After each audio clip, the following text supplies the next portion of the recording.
So in this video, we're going to graph linear inequalities, which we've done before.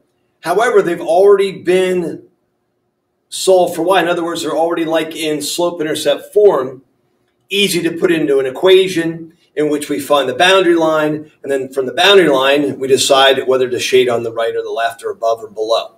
So we take our inequality, if you remind ourselves that, and we change it to an equation. We're looking for all the ordered pairs that make that both sides equal. So my slope is 4 and my y-intercept is 0. So I need to find the y-intercept. Then my slope is rise 4, run 1. So go up 4, right 1. And I have my line. Now, do I want it to be solid or dashed? Notice the inequality sign is just a less, or sorry, just a greater than. So it doesn't include equal. So I want to make sure I have a dash line. Now I take an ordered pair. One of the points that's there, I'm going to use one on the right. Usually I do 0, 0, but the origin is on the boundary line.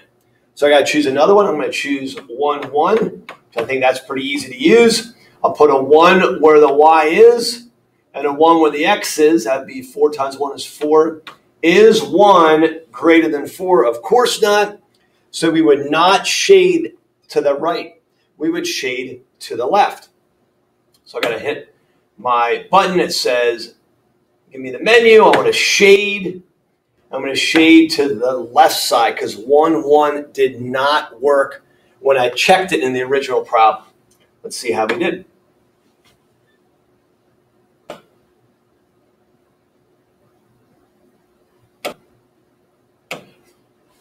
Okay, in this inequality, we have x is less than negative 4y plus 8. So let's rewrite that as an equation.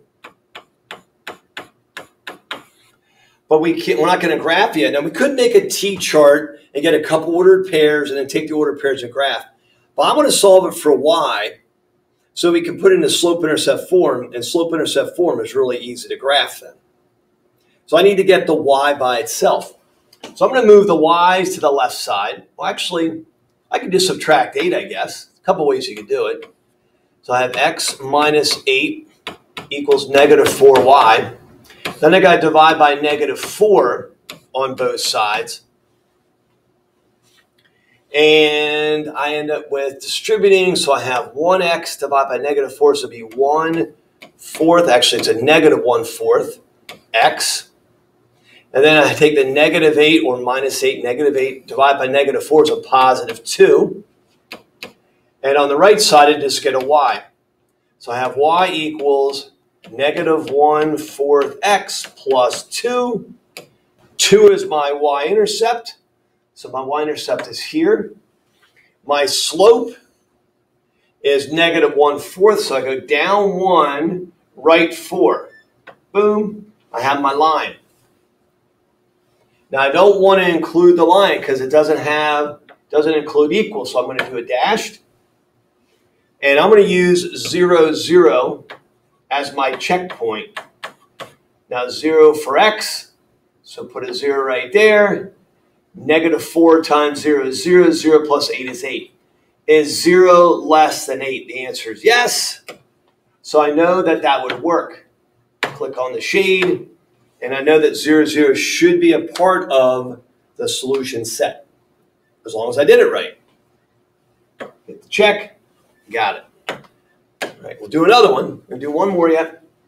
Actually, maybe I'll do a couple more. This one here should be pretty easy. Remember, this is already solved for y when I put it into slope-intercept form, y equals x, or equation form.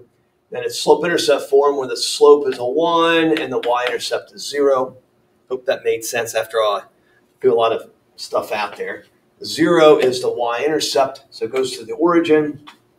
Rise 1, run 1, and it includes the equal sign. Good. So I'm going to check 4, 0. I'm going to grab this point here, which is x is 4, y is 0. If I put a 4 in for x and a 0 in for y, is 0 less than 4? Yep. So it should me shade it to that side. Excellent.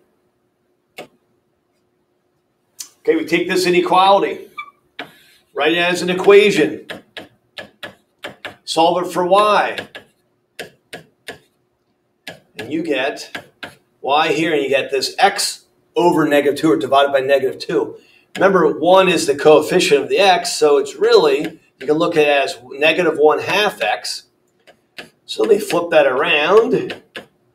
So my equation in slope-intercept form actually has a 0 for the y-intercept, again going through the origin, just like the last one did. The slope is down 1, right 2, or it could be up 1, left 2. It doesn't include an equal sign, so a solid line works.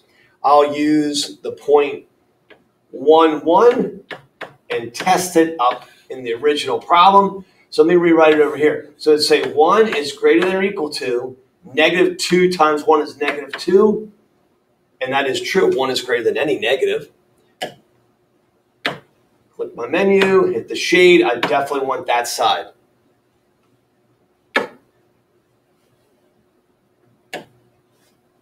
Okay, this is the last one I'll show you. But notice in this one, there's some work we need to do here. So take that inequality. It looks kind of complicated. Rewrite it with an equal instead of an inequality sign. And we're going to distribute over here. And we get 2x minus 2. And then we're going to subtract 1, because the idea is to get y by itself. And I have 2x minus 2. Minus 2 is same as adding negative 2. Negative 2 minus 1, same as adding negative 1. So I end up simplifying, and I get this equation. That's my boundary line. Remember the boundary line. So I'm going to grab the y-intercept, which is negative 3. Slope is 2. Rise 2, run 1. Doesn't include an equal sign. The answer is yep. It can be greater than or equal to. So I want it solid. And I'm going to check 0, 0.